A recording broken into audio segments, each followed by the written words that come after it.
Terça, 11 de outubro. Verso para memorizar. Então o Senhor Deus formou o homem do pó da terra e lhe soprou nas narinas o fôlego de vida, e o homem se tornou um ser vivente. Gênesis 2:7. O espírito volte a Deus. Ouça Gênesis 2:7. Então o Senhor Deus formou o homem do pó da terra e lhe soprou nas narinas o fôlego de vida, e o homem se tornou um ser vivente. Eclesiastes 12, de 1 a 7. Lembre-se do seu Criador nos dias da sua mocidade, antes que venham os dias maus e cheguem os anos em que você dirá: não tenho neles prazer.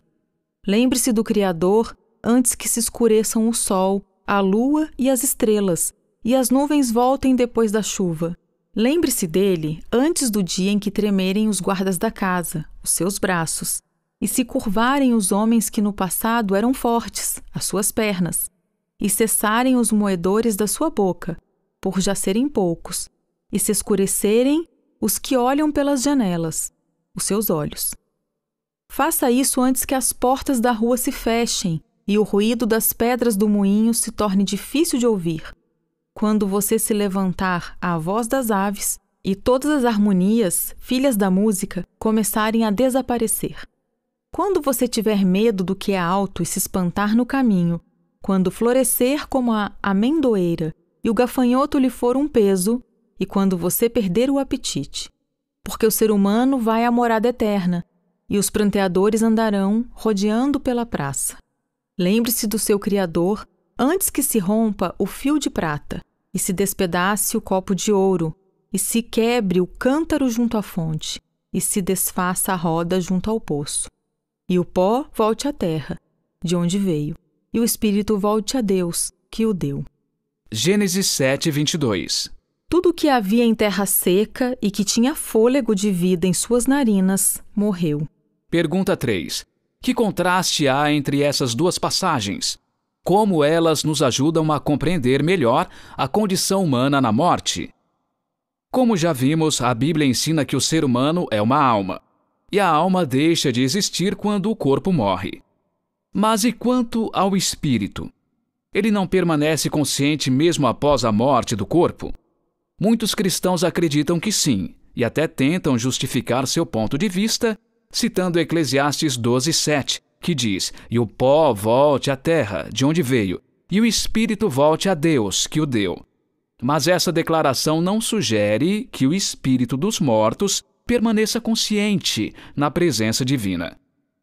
Eclesiastes 12, de 1 a 7, descreve em termos bastante dramáticos o processo de envelhecimento, culminando com a morte. O verso 7 refere-se à morte como a reversão do processo de criação mencionado em Gênesis 2:7. Como já foi dito, no sexto dia da semana da criação, formou o Senhor Deus ao homem do pó da terra, e lhe soprou nas narinas o fôlego de vida, e o homem passou a ser alma vivente. Mas Eclesiastes 12:7 nos diz: o pó volte à terra, de onde veio, e o espírito volte a Deus que o deu. Assim, o fôlego de vida que Deus soprou nas narinas de Adão e que também forneceu a todos os outros seres humanos, retorna a Deus, ou, em outras palavras, simplesmente deixa de fluir para eles e através deles. Devemos ter em mente que Eclesiastes 12:7 descreve o processo de morte de todos os seres humanos e o faz sem distinguir entre justos e ímpios. Se os supostos espíritos de todos os que morrem sobrevivem como entidades conscientes, então os espíritos dos ímpios estão com Deus? Essa ideia não está em harmonia com o ensino das Escrituras. Como o processo de morte ocorre da mesma forma com os seres humanos e com os animais, a morte nada mais é do que deixar de existir como ser vivo. Como afirma o salmista, se escondes o rosto, eles se perturbam. Se lhes cortas a respiração, morrem e voltam ao pó. É certo dizer que a morte faz parte da vida? A morte não é o oposto da vida. Que esperança há nesse verso? O último inimigo a ser destruído é a morte.